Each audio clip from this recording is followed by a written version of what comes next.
ನಮ್ಮ ಪ್ರತಿನಿಧಿ ಸುನಿಲ್ ಈಗ ನಮ್ಮೊಂದಿಗೆ ನೇರ ಸಂಪರ್ಕದಲ್ಲಿದ್ದಾರೆ. HD ಕುಮಾರಸ್ವಾಮಿ ಅವರ ಮನೆ ಮುಂಭಾಗದಲ್ಲಿದ್ದಾರೆ. ಸುನಿಲ್ ಏನು ಕುಮಾರಸ್ವಾಮಿ ಅವರು ಹೊರಟ್ರ? ಕುಮಾರಸ್ವಾಮಿ ಅವರು ಇವತ್ತಿನ ಕಾರ್ಯಕ್ರಮ ಏನು? ಯಾಕಂದರೆ ಕುಮಾರಸ್ವಾಮಿ ಹೇಳ್ತಾ ಇದ್ರು, ಆಯ್ತಪ್ಪ ನಾನು 10 ಗಂಟೆಯಿಂದ 11 ಗಂಟೆಯಿಂದ ಇಲ್ಲೇ ಇರ್ತೀನಿ, 3 ಗಂಟೆ ತನಕ ಇರ್ತೀನಿ, ಬೇಕಾದರೆ ಕಾಫಿ ಟೀ ಕೊಟ್ಟರೆ 4 ಗಂಟೆ ತನಕನೂ ಇರ್ತೀನಿ, ಮುಖ್ಯಮಂತ್ರಿಗಳು ಬರಲೇಬೇಕು, ಮುಖ್ಯಮಂತ್ರಿಗಳು ಬರೋಕ್ಕಾಗಲಿಲ್ಲ ಅಂತಂದರೆ ಪರವಾಗಿಲ್ಲ, ಅಧಿಕಾರಿಗಳನ್ನು ಕಳಿಸಿ ಅಂತ. ಏನು ಕುಮಾರಸ್ವಾಮಿ ಅವರು ಹೊರಡ್ಯಾರ ಮನೆಯಿಂದ ಸುನಿಲ್? ರಂಗನಾಥ್, ಇನ್ನೇನು 3-4 ನಿಮಿಷದಲ್ಲಿ ಕುಮಾರಸ್ವಾಮಿ ಅವರು ಬಿಡದಿಗೆ ಪ್ರಯಾಣವನ್ನು ಬೆಳೆಸ್ತಾರೆ.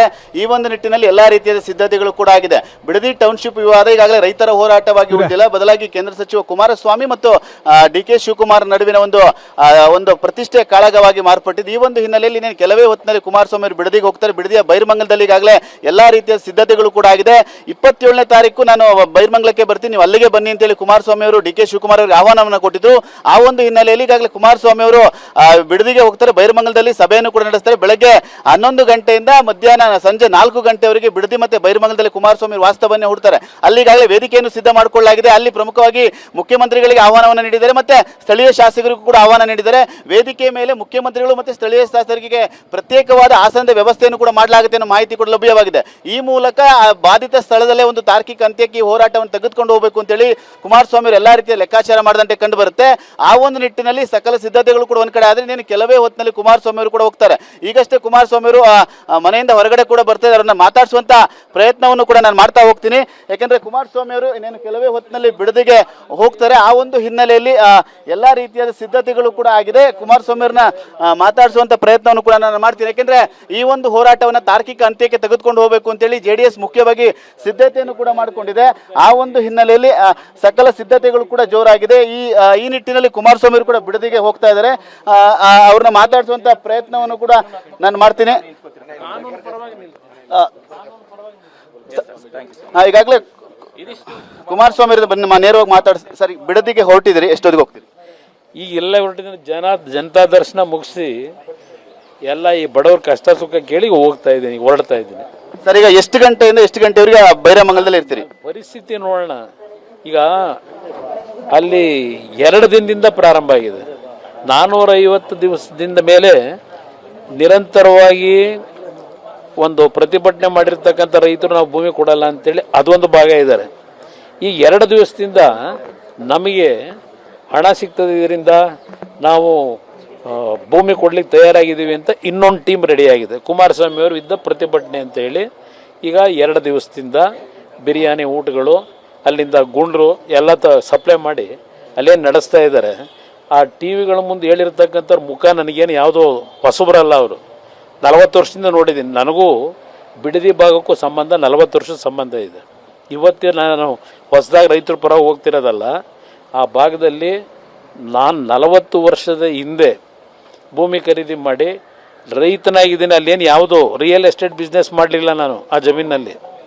ಇವತ್ತು ಅಲ್ಲಿ ಉತ್ತಮ ಅಂತ ತೆಂಗಿನ ಗಿಡ ಬೆಳೆದಿದ್ದೇನೆ, ಅಡಿಕೆ ಗಿಡ ಬೆಳೆದಿದ್ದೇನೆ. ಈಗ ಹಲವಾರು ರೀತಿಯ ಬೆಳೆ ಬೆಳೆದಿದ್ದೇವೆ. ಅದೊಂದು ಭಾಗ. ನಾನು ರೈತನಾಗಿ, ನಾನು ರಾಜಕಾರಣದಲ್ಲಿದ್ದು ರೈತನಾಗಿ ಇದ್ದೇನೆ. ಅದೊಂದು ಭಾಗ. ಆದರೆ 2 ದಿವಸದಿಂದ ಪ್ರಾರಂಭ ಆಗಿದೆಯಲ್ಲ, ಇವತ್ತು ಬರಲಿ ಕುಮಾರಸ್ವಾಮಿ, ನಾವಿವತ್ತು ತಡಿತೀವಿ, ಕಾರ್ ನಿಲ್ಲಿಸಿ ಕೇಳ್ತೀವಿ, ರೆಡ್ ಝೋನನ್ನು ಯಾರು ಮಾಡಿದ್ದು ಅಂತ ಹೇಳಿ. ಪಾಪ ಇವರಿಗೆ ರೆಡ್ಡು ಬ್ಲ್ಯಾಕು ವೈಟು ಇವ್ರಿಗೇನು ಗೊತ್ತು? ಅವ್ರ ನಾಯಕರನ್ನ ಕಳ್ಸಕ್ಕೆ ಹೇಳಿದ್ದು ಅವ್ರ ನಾಯಕರನ್ನ ಕೂರಿಸ್ಕೊಳ್ಳಿ, ಬರಲಿ ಅವ್ರ ನಾಯಕ. ನಾನು ಬೀದಿಲಿ ಬನ್ನಿ ಅಂತ ಕರಿತಿಲ್ಲ. ಯಾವ ಪ್ರತಿಭಟನೆ ನಡೀತಿರ್ತಕ್ಕಂಥ ಸ್ಥಳಕ್ಕೆ ಬಂದು ರೈತರನ್ನ ಕನ್ವಿನ್ಸ್ ಮಾಡೋದಕ್ಕೆ ಅವ್ರಿಗೆ ಯೋಗ್ಯತೆ ಇದ್ರೆ ಕನ್ವಿನ್ಸ್ ಮಾಡಲಿ. ಸರ್, ಈಗ ಹೋರಾಟದ ಪರವಾದ ರೈತರು ಕೂಡ ಬರ್ತೀವಿ ಅಂತ ಮಾಹಿತಿ ಹೇಳಿದ್ದಾರೆ. ಈಗ ಬೈರಮಂಗಲದಲ್ಲಿ ಅದಕ್ಕೆ ಆಹ್ವಾನ ಕೊಡ್ತೀರಾ? ಅವ್ರ ಜೊತೆ ಚರ್ಚೆ ಮಾಡ್ತೀರಾ ಹೇಗೆ? ನಾನು ಯಾರು ಬೇಕಾದರೂ ನನ್ನ ಜೊತೆ ಮಾತಾಡೋದಕ್ಕೆ ಮುಕ್ತವಾಗಿ ಅವಕಾಶ ಕೊಡ್ತೀನಿ. ನಾನೇನು ಯಾವ್ದು ಪೊಲೀಸ್ ಹಿಡ್ಕೊಂಡು ದಬ್ಬಾಳಿಕೆ ಮಾಡೋದು ಪ್ರಶ್ನೆ ಇಲ್ಲ.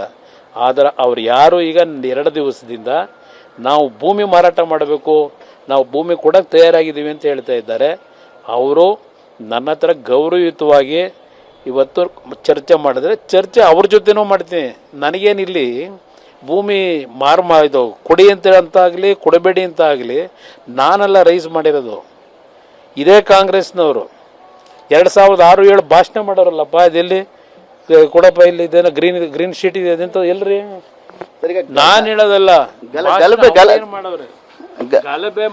ಕುಮಾರಸ್ವಾಮಿ ಅವರು ಗೋಲಿಬಾರ್ನ ಮಾಡ್ಲಿಕ್ಕೆ ಬರ್ತಾ ಇದಾರೆ ಅಲ್ಲಿ ಅಂತೇಳಿ ಆರೋಪ ಮಾಡ್ತಾ ಇದಾರೆ ಕಾಂಗ್ರೆಸ್ ನಾಯಕರು. ಗೊತ್ತಾಯಿತು ಪಾಪ ಆ ಭಾಗ ಶಾಸಕರು ಹೇಳಿರೋದು ನೋಡಿದ್ದೀನಿ. ಅಲ್ಲಿ ಗೋಲಿಬಾರ್ ಮಾಡೋ ಸಂಸ್ಕೃತಿ ನಮ್ಮದಲ್ಲ.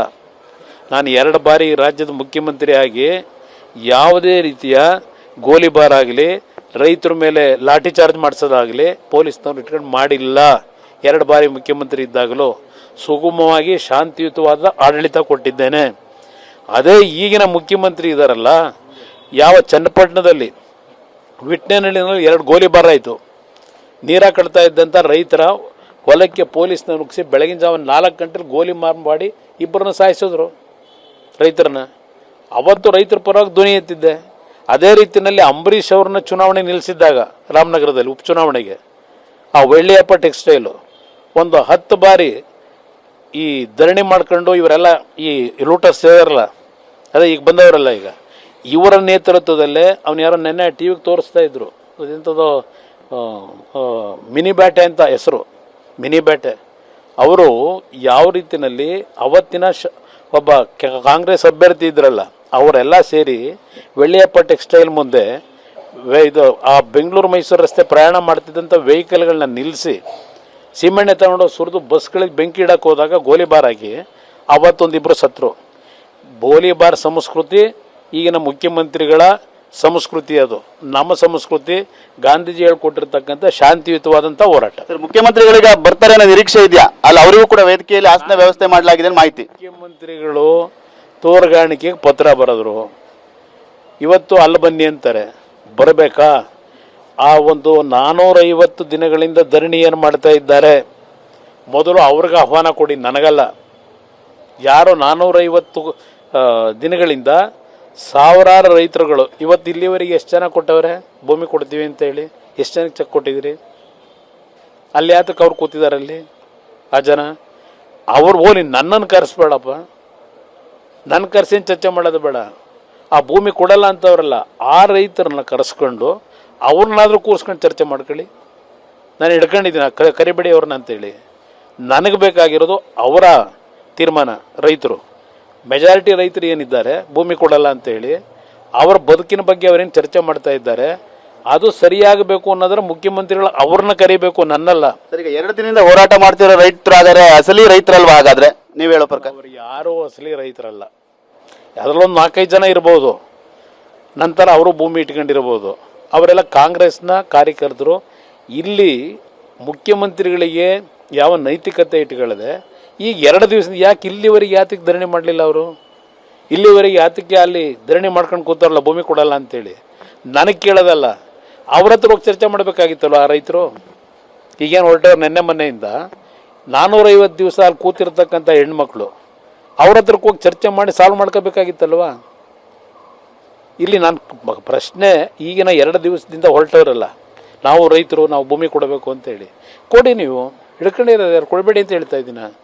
ಕೊಡೋರಿಗೆ ಸಂತೋಷ, ಕೊಟ್ಕೊಳ್ಳಿ ನೀವು. ಸರ್, ಅಂದ್ರೆ ಪರ ವಿರೋಧ ಮಾಡ್ತಾ ಇರುವಂತ ಇಬ್ಬರನ್ನು ಬಂದ್ರು ಕೂಡ ಅವ್ರ ಜೊತೆ ಮಾತುಕತೆ ಕುಮಾರಸ್ವಾಮಿ ಅವರು ಸಿದ್ಧರಾಗಿದ್ದಾರ? ನಾನು ಮುಕ್ತವಾಗಿರೋ, ನನಗಾಗಬೇಕಾಗಿರೋದೇನು? ನಾನು ಜನ ನನ್ನ ಗುರುತಿಸಿರೋದು ಕಷ್ಟ ಕಾಲದಲ್ಲಿ ಇರ್ತಕ್ಕಂಥವ್ರಿಗೆ ಇವನು ಬೆಂಬಲವಾಗಿ ನಿಲ್ತಕ್ಕಂಥವನು ಅಂಥದ್ದನ್ನು ನನ್ನ ವೃತ್ತಿನಲ್ಲಿ ಮಾಡ್ಕೊಂಬಂದಿದ್ದೀನಿ. ಕಷ್ಟ ಕಾಲದಲ್ಲಿ ಇಲ್ಲಿ ಮನೆ ಹತ್ರ ಬಂದವ್ರು ನೋಡಿ, ಅಲ್ಲಿ ನೋಡಿ, ಅಲ್ಲಿ ಆ ವಯಸ್ಸಾಗಿರ್ತಕ್ಕಂಥವ್ರು ಏನಪ್ಪ ಕೊಟ್ಟಿರೋದು ನೀವು?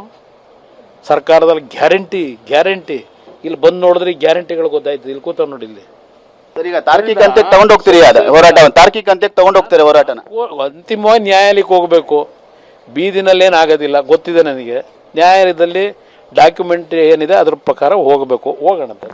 ರಂಗನಾಥ್, ಇದಿಷ್ಟು ಕೇಂದ್ರ ಸಚಿವ ಕುಮಾರಸ್ವಾಮಿ ಅವರ ಮಾತು. ಈ ಒಂದು ಹೋರಾಟವನ್ನ ತಾರ್ಕಿಕ ಅಂತ್ಯಕ್ಕೆ ತೆಗೆದುಕೊಂಡು ಹೋಗ್ತೀವಿ. ಯಾರು ಪರ ವಿರೋಧ ಯಾರು ರೈತರು ಮಾಡ್ತಾ ಇದ್ರೆ ಅವರ ಜೊತೆನೂ ಕೂಡ ನಾನು ಮಾತಾಡ್ತೀನಿ, ಎಲ್ಲರಿಗೂ ಮುಕ್ತವಾಗಿ ಮಾತನಾಡ್ತೀನಿ ಅನ್ನೋ ಮಾತನ್ನು ಕೂಡ ಹೇಳ್ತಾ ಇರುವಂತದ್ದು ರಂಗನಾಥ್. ಓಕೆ, ಧನ್ಯವಾದ ತಮ್ಮೆಲ್ಲ ಮಾಹಿತಿಗೆ.